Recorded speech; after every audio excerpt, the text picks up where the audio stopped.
First, human rights abuses, mass killings, financial crises. Zimbabweans have suffered a great deal throughout President Mugabe's 36 years in power. But with protests on the rise, is he finally on his way out? And is a former member of his own government, now opposition leader, really the solution? This week's headliner, Mugabe's former vice president, ex-freedom fighter, and the woman who now wants to replace him at the top, Joice Mujuru.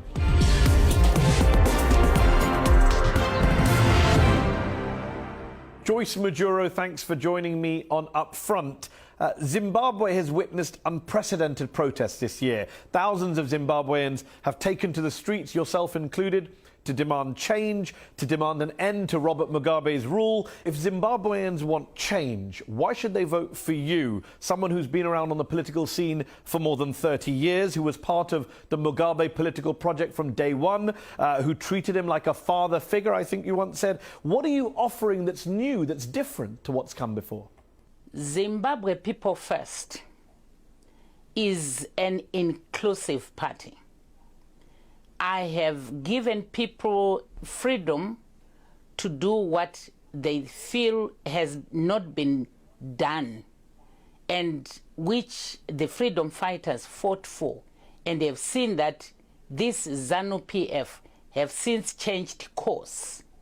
And it's quite obvious that the people of Zimbabwe have seen that we are a different animal altogether. Even when I was within ZANU-PF, the way I was dealing with issues, the way how they used to accuse me that I was a liberal. But you served in his government, in Mugabe's government, from the beginning, from 1980 onwards. You were his vice president for a decade, from 2004 to 2014. It's all very well criticizing him and ZANU-PF now and calling for reforms now, but why didn't you say or do more when you were in power, when you were in office, when the violence was going on and you were effectively complicit in it? You were the vice president. Actually, in 2008, it's on record that I even addressed and calling and asking who was giving orders for people to go and maim and kill others. And I'm sure this is the reason why they were in cahoots or clandestinely working against me. And when we were in cabinet, when we were discussing matters that involved people, and I discovered that there isn't any way where the government is showing an inclusion of the ordinary people. So I was trying to work out from within. OK, you were trying to work from within, you say. It's a fair argument. Let's go back further. Yes. Back to 1983, the Gukurahundi massacres in Zimbabwe, perhaps the darkest period in your country's post-independence history. More than 20,000 Zimbabweans killed by Robert Mugabe's military. Not only did you not speak out against those horrific killings at the time, despite being in government, your late husband, General Solomon Mujuru, was the commander of Zimbabwe's armed forces at that time, during those killings. Your question, I think, is well answered by the report of the Justice and Peace. If I can draw you to that report, it's quite clear what really was discovered, what role Solomon Mujuru played, what role Joice Mujuru played. So it's not something that I can tell the world things that did not happen or did happen. But I think we have a report to that effect. You know what Gukurahundi 5th Brigade was. It yes. was in the main, army of Zimbabwe.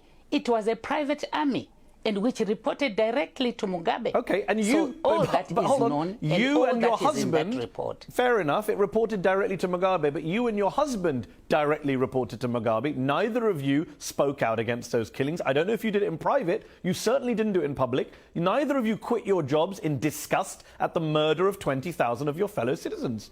Did you?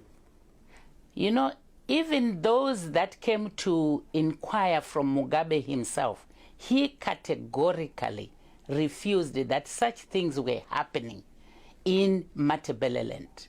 That is on record. And you believed him? So what else were you expecting? Of course, that's what he said. And what else can you say when somebody who is responsible has answered with a straight face that with whatever you're thinking is happening, nothing of that sort. I, as the head of state, I'm just trying to sort out things that are not going on well. Of course, you have to believe him. Okay. But who knew that this was a secret army, which was going straight to him? Over the 30-plus years you served in government alongside Robert Mugabe, human rights abuses, killings, massacres, murders, do you have any regrets about what you were part of? Or is your conscience completely clear today that you did nothing wrong being part of that? Being a Christian and being somebody who is now on terraces, now I'm being availed to some of the things that are even shocking, which I am even asking myself, did these things happen during my days in government? Because they were never public things. Surely, for a person who has a human heart, you have to feel bad and sorry and say sorry to those that have been, affected. But what should I do now?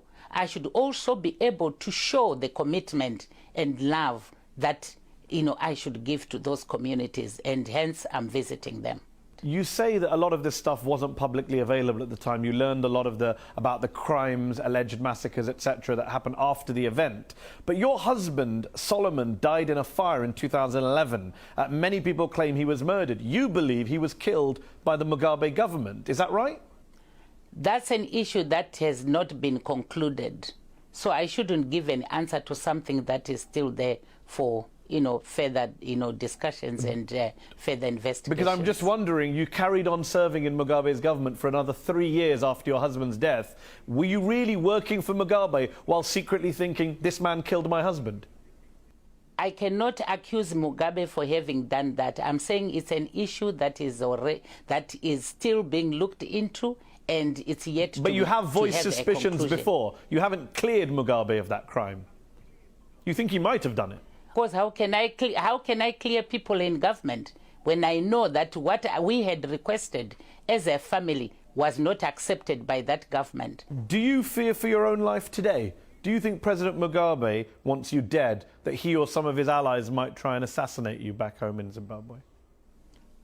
You are trying to ask an opinion of somebody from me. I don't know what his opinion is about me. But what I can say is, his administration were sending people to my farm, which people were being apprehended, and we don't know what the result of their coming there was going to be. So I don't know whether he wanted to do something, serious about my life, but this is what was happening.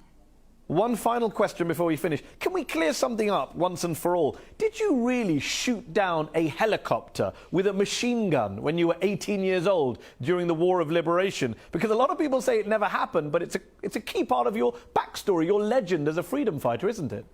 But why is it that when Joice Mujuru did what she did on the 17th of February in 1974, it has remained on as a topical issue, and whoever is raising it has never been with me in that battle and never saw me during that time, and that story was never published by Joice herself in the first place, but it's a story that was reported before my arrival in Zambia in 1974. So did it happen or not? I'm unclear. Did it happen or not? It did happen.